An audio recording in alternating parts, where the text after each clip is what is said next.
مفتی صاحب کے official channel مفتی طارق مسعود speeches کو سبسکرائب کریں۔ تو اتنی ساری اللہ نے اپنی قدرت کی باتیں، نعمتیں بیان کی ہیں۔ جعل لکم اللیل لتسکنوا فیہ، اس اللہ نے یہ رات کو بنایا ہے تاکہ تمہیں اس میں سکون ملے۔ اب تو میڈیکل سائنس نے بھی مان لیا ہے کہ رات کی جو نیند ہے دن کی نیند اس کا متبادل نہیں ہے۔ رات بنائی اللہ نے سونے کے لیے۔ رات میں آپ جلدی سوتے ہیں نا، 4-5 گھنٹے کی نیند وہ کام کر لیتی ہے جو دن کی کئی گھنٹوں کی نیند نہیں کرتی۔ جعل لکم الانعام، اس نے تمہارے لیے چوپائے بنائے، لتأکلوا منہا، تم ان سے کھاتے ہو ان چوپایوں کو۔ کتنا مختلف قسم کے گوشت ہم کھاتے ہیں جانوروں سے۔ آج کیا بنا ہے جی؟ بچھیا کی بریانی، آج کیا ہے جی؟ بکرا کاٹا ہے، آج دمبا کاٹا ہے، بیل ہے، کٹے کا گوشت ہے۔ کٹوں کا مال پتہ ہے؟ کٹوں کا مال میں نے پہلے قربان بقرعید میں تھوڑا کاروبار کیا کرتا تھا، ابھی چھوڑ دیا میں نے۔ تو میں نے بندے بھیجے پیسے دے کے کہ جاؤ مال لے کر آؤ نا، 40-50 بچڑے لے کر آؤ بقرعید کے لیے۔ تو وہاں جا کے کہہ رہے ہیں استاد جی کٹوں کا مال ہے، کٹوں کا مال ہے۔ پتہ نہیں، میں سمجھا ہی نہیں کٹوں کا مال کیا ہوتا ہے۔ ابے میں نے کہا جو مال اچھا ہے تو لے آ بھائی بقرعید کے لیے، نہیں ہے تو نہیں لے کر آ۔ کہہ رہے کٹوں کا مال ہے، کٹوں کا۔ پھر میں نے یہاں لوگوں میں تفتیش کی کٹوں کا مال کیا ہوتا ہے بھائی۔ تو پتا چلا کہ وہ جو کٹنے کے لیے ہوتا ہے نا، بقرعید والا نہیں ہے جو صرف گوشت کے لیے کٹتا ہے، اس میں حسن و جمال کا ہونا ضروری نہیں۔ بقرعید کا جو مال ہے نا اس میں حسن و جمال ہے۔ اور جو کسائی کے نے کاٹنا ہی ہے، اس کو گوشت ہی بیچنا ہے، تو اس کی کوئی گوشت والا کوئی شکل آ کے تھوڑی دیکھے گا کہ جی البم نکال کے دکھاؤ یہ بچڑا کیسا تھا، تو بچڑا دکھاؤ پھر ہم اس کے حساب سے گوشت لیں گے۔ اب تو گایوں کے جو رشتے ہو رہے ہیں نا، گائے کے رشتے، وہ بھی البم سے ہو رہے ہیں۔ میری گائے کو کراس کروانا تھا تو وہ باقاعدہ البم لے کر آیا، اس میں سے میں نے کہا واڑ ہے، اس میں بچڑے دکھا رہا تھا وہ۔ سائنس نے کتنی ترقی کر لی ہے۔ کون سا والا بچڑا؟ میں نے کہا یہ تو گائے کو دکھاؤ، مجھے کیوں دکھا رہے ہو؟ شادی اس کی ہو رہی ہے، میری تھوڑی ہو رہی۔ تو وہ جو کٹوں کا مال ہے نا، کٹوں کا مال، وہ ٹرم اتنی مشہور ہوئی کہ وہ رشتوں میں بھی چلنے لگی۔ وہ رشتوں میں خود ہی ٹرم جو ہے نا کچھ پھیلا دیتا ہوں مارکیٹ میں۔ کوئی لڑکے کا رشتہ آیا اچھا رشتہ نہیں ہے، میں کو کٹوں کا مال ہے، رشتے کے قابل نہیں ہے۔ ویسے صحیح ہے، گوشت ووشت ہے اس میں بھرا ہوا ہے، 60-65 کلو 70 کلو کا وزن ہے، وزن بھی کم نہیں ہے، لیکن مال کیا ہے؟ کٹوں کا ہے، مطلب کوئی پرسنالٹی نہیں ہے۔ تو خیر آپ لوگ تھکے ہوئے بھی ہوتے ہیں نا، تو تھوڑا سا چٹنی جلتی ہے تھوڑی سی۔ تو اللہ تعالیٰ نے فرمایا کہ تم ان جانوروں سے کھاتے ہو، کتنا کچھ کھاتے ہیں ہم، گائے کا گوشت، بچھڑے کا گوشت، اور کیا کچھ نہیں کھا رہے ہم۔ یہ تو ہمیں کمپنیوں نے قدرتی غذاؤں سے دور کر دیا۔ میں بار بار چربی کے بارے میں بات کرتا ہوں نا، چربی کے بارے میں، کوکنگ آئل کو چھوڑ کے کیا کھاؤ؟ چربی کھاؤ بھائی، اس کو پکاؤ، اس میں گوشت بنا کے کھاؤ۔ اللہ میاں نے یہودیوں پہ چربی کو حرام کیا تھا گناہوں کی وجہ سے، ڈالڈا کو حرام نہیں کیا تھا۔ حرام وہی چیز ہوتی ہے جو بڑی زبردست ہو، اللہ میاں نے حرام کر دیا تھا کہ نہیں کھاؤ گے تم، تو ہم نے بھی اپنے اوپر بلا وجہ حرام کر دی۔ خیر ورزش اور ایکسرسائز بھی ضروری ہے اس کے لیے۔ تو اللہ تعالیٰ نے قرآن مجید میں اپنی نعمتوں کو بیان کیا۔ یہ جو سورت ہے نا سورہ مومن، اس میں اللہ تعالیٰ نے موسیٰ علیہ السلام کا مختصر واقعہ بیان کیا، اس کے ایک پہلو کو اجاگر کیا ہے۔ موسیٰ علیہ السلام کے واقعات تو بہت جگہ ہیں قرآن میں، سب سے زیادہ جس پیغمبر کا قرآن میں نام ہے اور سب سے زیادہ جس پیغمبر کا قرآن میں تبصرہ ہے، وہ کون سے پیغمبر ہیں؟ موسیٰ کلیم اللہ۔ بہت زیادہ تذکرہ ہے موسیٰ کا، نام بھی بہت زیادہ، ان کا واقعہ بھی بہت زیادہ۔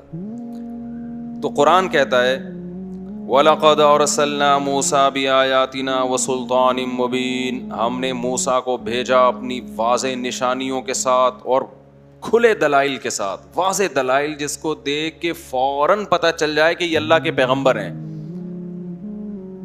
إِلَىٰ فِرْعَوْنَ وَهَامَانَ وَقَارُونَ، فرعون کے پاس، فرعون کا وزیر حامان اور قارون یہ موسیٰ علیہ السلام ہی کی قوم کا آدمی تھا، لیکن اتنا بڑا بزنس مین تھا کہ تعلقات کس سے تھے اس کے؟ فرعون کے ساتھ۔ بعض دفعہ ایسے ہوتا ہے کہ آپ دوسری قوم کے ہوتے ہیں لیکن پاورفل اتنے ہوتے ہیں کہ گورنمنٹ آپ کو اپنے ساتھ ملاتی ہے. اگرچہ دوسری قوم کے ہیں, گورنمنٹ اس قوم پہ ظلم کر رہی ہے, لیکن کہتی ہے بھائی یہ بندہ پاورفل ہے. ہوتا ہے نا, سیاست میں بھی ہوتا ہے. فلما جاء فقالوا ساحر کذاب, ان تینوں بدبختوں نے کیا کہا کہ یہ جادوگر ہیں اور کیا ہیں, کذاب ہیں, جھوٹے ہیں یہ دونوں. فلما جاءهم بالحق من عندنا, جب موسیٰ علیہ السلام حق کو لے کر آئے, اب فرعون کو خطرہ ہونا شروع ہو گیا کہ پبلک میرے ہاتھ سے آہستہ آہستہ نکل رہی ہے. قالوا قتلوا ابناء الذین آمنوا معه, جو لوگ بھی موسیٰ پر ایمان لا رہے ہیں ان کے بیٹوں کو قتل کر دو. کیا مطلب, ان کی نسل کو آگے بڑھنے مت دو. واستحیوا نساءہم, ان کی عورتوں کو چھوڑ دو, عورتوں کو زندہ رکھو, مردوں کو قتل. دو فائدے ہوں گے اس سے. ایک, ان عورتوں سے نسل کس کی پیدا ہوگی, فرعونیوں کی پیدا ہوگی. فرعون بھی اتنا بے وقوف اور احمق نہیں تھا کہ فیملی پلاننگ پر عمل کر کے اپنے ہاتھ سے اپنی نسل کو تباہ کر دے. اتنی سینس اس میں بھی تھی کہ ترقی جبھی ہوگی جب اپنی بڑھے گی اور دوسرے کی کم ہوگی. ہم کیسے بے وقوف ہیں پرلے درجے کے فیملی پلاننگ کی باتوں میں آ کے کہ خود اپنی نسل کو اپنے ہاتھوں سے ختم کر رہے ہیں. خود ہی, جیسے یورپ نے کر دیا نا, برباد ہو گئے وہ لوگ. اب وہ پریشان ہے, ٹینشن میں ہے کہ یار نسل بڑھائیں کیسے, اب بڑھ نہیں رہی وہاں پہ. اب ہمیں انہوں نے منجن بیچنا شروع کر دیا کہ کم کرو, اور ہم بھی دبا گئے, بچے دو ہی اچھے. تو اتنی سینس فرعون میں بھی تھی کہ دشمن قوم کی نسل کم ہوگی, اپنی نسل کیا ہوگی, بڑھے گی. اپنی نسل کو بڑھانا ہے, اس لیے ان کی عورتوں کو زندہ رکھا تھا. وما کید, اس سے بھی پتہ چلتا ہے کہ نسل جو قوم کی بڑھتی ہے وہ مردوں سے بڑھتی ہے, وہ عورتوں سے. دیکھو گروتھ ریشو خواتین سے بڑھتا ہے آبادی کا, اس کا مرد سے تعلق نہیں ہے. مرد کا کی نسل بڑھنے سے اس کا تعلق کس قوم کی بڑھانا چاہتے ہیں. تو جس قوم کے مردوں میں زیادہ شادیوں کا رواج ہوگا اس قوم کی نسل کیا ہوگی, بڑھے گی. مثال کے طور پر خان لوگ اگر زیادہ شادیاں کریں گے تو دنیا میں خان کیا ہو جائیں گے, زیادہ. پنجابی لوگ زیادہ شادیاں کریں گے تو پنجابی کیا ہو جائیں گے, زیادہ. مہاجر زیادہ شادیاں کریں گے تو مہاجر, مردوں کی بات کر رہا ہوں, تو کیا ہو جائیں گے, مہاجر زیادہ ہو جائیں گے. لیکن اگر عورتیں جس خاندان میں جاتی ہیں تو پھر اس کی نسل, ان کی نسل بڑھاتی ہیں وہ. تو وما کید الکافرین الا فی ضلال. وقال فرعون, ایک وقت آیا فرعون نے کہا, ذرونی اقتل موسیٰ, مجھے چھوڑ دو, اب میں موسیٰ کو قتل کروں گا. ولیدع ربہ, موسیٰ کو چاہیے اپنی مدد کے لیے اپنے خدا کو بلا لے. انی اخاف ان یبدل دینکم, فرعون نے کہا مجھے یہ ڈر ہے کہ یہ تمہارا دین چینج کر دے گا. دیکھو فرعون نعرے کتنے اچھے لگا رہا تھا نا کہ میں فسادی نہیں ہوں, فسادی کون ہے, موسیٰ. یہ چینج کرے گا ہماری روایات کو, ہماری پرمپرا کو, ہماری رسومات کو, ہمارے کلچر کو چینج کرے گا. یا یہ زمین میں یظہر فی الارض الفساد, یہ زمین میں فساد پھیلائے گا. یہ جو بھی آج کل فساد کی اصلاح کی کوشش کر رہا ہوتا ہے اس کو لوگ فسادی کہتے ہیں, اور جو فسادی ہوتا ہے وہ کیا کر رہا, وہ کہہ رہا ہوتا ہے میں دنیا میں امن کا علم بردار. ایوارڈ ان لوگوں کو امن کے مل رہے ہوتے ہیں جو دنیا میں سب سے زیادہ دھماکے کروا رہے ہیں. اچھا خیر, اب یہ سیاسی باتیں ہو جائیں گی, آگے چلتے ہیں. وقال موسیٰ, حضرت موسیٰ علیہ السلام نے فرمایا میں اپنے رب کی پناہ میں آتا ہوں. وقال رجل من آل فرعون, یہ پہلو ہے جو میں ابھی بیان کر رہا ہوں, یہ قرآن میں دوسرے مقام پر نہیں ہے. قرآن کہتا ہے کہ جب یہ دعوت چلی ہے تو فرعون کے دربار میں ہی کچھ لوگ ایسے تھے جو موسیٰ علیہ السلام پر ایمان لے آئے. ایک تو فرعون کی بیوی تھی, کتنی بڑی قربانی, شاہی خاندان میں پلی ہے, کیسی عیش و عشرت میں پلی ہے, ایمان کس پہ لا رہی ہے, موسیٰ پر. فرعون نے بہت ظلم, کیونکہ جب اپنے ہی گھر کے لوگ ادھر کو جانا شروع ہو جائیں اور یہ خبر پھیلی کہ فرعون کی جو بیوی ملکہ ہے وہ ایمان لے آئی ہے, تو کیا گزری ہوگی. لیکن اس نے کہا کہ نہیں, پھر اللہ سے دعائیں مانگی. پھر روایات میں آتا ہے کہ فرعون نے اتنا ظلم کیا اس زوجہ پہ کہ اس کو کیلوں پہ لٹا کے نا, فرعون ذی الاوتاد کی ایک تفسیر یہ بھی ہے, میخوں والا, کہ وہ ظلم یہ کرتا تھا کہ کیلیں گاڑ کے نا الٹی جانب اس میں بندوں کو لٹاتا تھا. وہ کیلیں جسم میں گھستی تھیں, پھر ان کو کھینچتا تھا جس سے پورے جسم کی جو گوشت ہے وہ ادھڑ جاتا تھا. اس طرح اس نے اپنی زوجہ کے ساتھ کیا. لیکن روایات میں آتا ہے کہ جب وہ موت کے لیے اپنی زوجہ کو لٹانے لگا نا سزا دینے کے لیے, تو اللہ نے حضرت آسیہ کے سامنے جنت کا نقشہ کر دیا, حضرت آسیہ کے سامنے, تو تسلی دینے کے لیے. تو وقال رجل مؤمن من آل فرعون، قرآن کہتا ہے آل فرعون سے ہی ایک شخص ایمان لے آیا، انہی کے درباریوں میں سے تھا، اسی کی اسمبلی میں سے تھا جب فرعون کا محل اور جب دربار لگا کرتا تھا، تو یوں سمجھیں کہ رائل فیملی سے اس کا تعلق تھا، اپر لیول کے لوگوں میں سے تھا۔ وہ کہنے لگا یکتم ایمانہ، اور اس نے بھی اپنا ایمان چھپایا ہوا تھا۔ میں نے کل تفصیل سے بتائی تھی نا یہ بات کہ جب کسی کافر کو یہ خطرہ ہو کہ میں نے اپنے اسلام کو شو کر دیا تو مجھے قتل کر دیں گے، تو اس کے لیے اپنا اسلام چھپانا جائز ہے، تو وہ اپنا ایمان چھپایا ہوا تھا۔ لیکن اس نے جب مشورہ کی میٹنگ ہوئی ہے نا، فرعون نے کہا کہ بھئی میں چاہتا ہوں کہ موسیٰ کو ہم کیا کر دیں، قتل کر دیں، تو میٹنگ میں اس نے کیا کہا، اتقتلون رجلا ان یقول ربی اللہ، کیا تم ایک ایسے شخص کو قتل کرنا چاہتے ہو جو کہتا ہے میرا پروردگار کون ہے، اللہ ہے، وجاءکم بالبینات من ربکم، اور اس کی بات سنو وہ دلائل کے ساتھ آیا ہے، بغیر دلیل کے وہ بات نہیں کر رہا، وَإِن يَكُ كَاذِبًا، ہم تو ظاہر کے مکلف ہیں، اتنے معجزے بھی دکھا رہا ہے، بات بھی ٹھیک کر رہا ہے، پھر بھی اگر جھوٹا نکلا فَعَلَيْهِ كَذِبُهُ، تو اس کے جھوٹ کا وبال کس پر ہوگا، اسی پر ہوگا۔ یعنی یہی ہو سکتا ہے نا، اتنے معجزے دکھانے کے بعد بھی معاذ اللہ کوئی جھوٹا شخص ہوا تو اس کا وبال کس پر ہوگا، اسی پر ہوگا۔ اللہ چھوڑتا نہیں ہے ایسے لوگوں کو۔ وَإِن يَكُ صَادِقًا، لیکن اے فرعون اور جو درباری لوگ ہو، یہ دیکھو بالفرض اگر یہ سچا نکلا اور یہ واقعی خدا کا پیغمبر ہے تو پھر کیا ہوگا، یُصِبْکُم بَعْضُ الَّذِی یَعِدُکُم، تو جس عذاب کے یہ وعدے کر رہا ہے نا، وہ پورا عذاب نہ بھی ملا کچھ تو بولو ملے گا۔ یہ دیکھو تبلیغ کا طریقہ سیکھو اس سے، ایسے دھمکیاں نہیں دے رہا وہ بیٹھ کے۔ وہ یہ بھی کہہ سکتا تھا نا کہ دیکھو مجھے 100% یقین ہے یہ اللہ کا پیغمبر ہے اور یہ جو وعدے کر رہے ہیں نا یہ ہم سب پٹیں گے، ہم سب کیا ہوں گے، پٹیں گے۔ ایسے میں نا سامنے والا طیش میں آ جاتا ہے، ابے تو مرنے مارنے کی باتیں کر رہا ہے یار، مرنے مارنے کی باتیں کر رہا ہے، کیا باتیں کر رہا ہے یار تو۔ اس کی مثال ایسے جیسے ڈاکٹر نے کسی کو بول دیا کینسر ہے اور یہ 6 مہینے میں مر جائے گا، تو آپ اس سے جا کے کیا کہیں گے، یار تو اپنی قضائے عمری مکمل کر لے، زکوٰۃ وکات کا سیٹ اپ بنا لے، ہو سکتا ہے اللہ تجھے زندگی دے، لیکن خدا نہ خواستہ اگر دنیا سے چلا گیا تو کم از کم آخرت کا تو ہو نا، امید ہے انشاءاللہ زندہ رہے گا تو۔ ایک طریقہ یہ ہوتا ہے، اس سے اس کو خیال ہوگا۔ ایک طریقہ آپ اس کے پاس گئے، یار 6 مہینے ڈاکٹر نے بول دیے مرے گا تو، اب ایسا کر تو قضائے عمری، زکوٰۃ وکات، معافیہ نامے، اور جو تو ظلم کرتا رہا ہے سوسائٹی میں سب کی معافی تلافی کر لے، کیونکہ اس ڈاکٹر نے جس کو 6 مہینے کا ٹائم دیا نا، مرا وہ 3 میں ہے، تو اب مجھے یقین ہے تو مرے گا، اور میں بتا رہا ہوں کہ تو لازمی مرے گا، لہذا تیاری کر لے۔ تو وہ رکھ کے تھپڑ لگائے گا اس کو، بولے تو کس قسم کی فضول باتیں کر رہا ہے میرے سامنے۔ تو یہ تبلیغ کا ایک کیا ہوتا ہے، طریقہ ہوتا ہے۔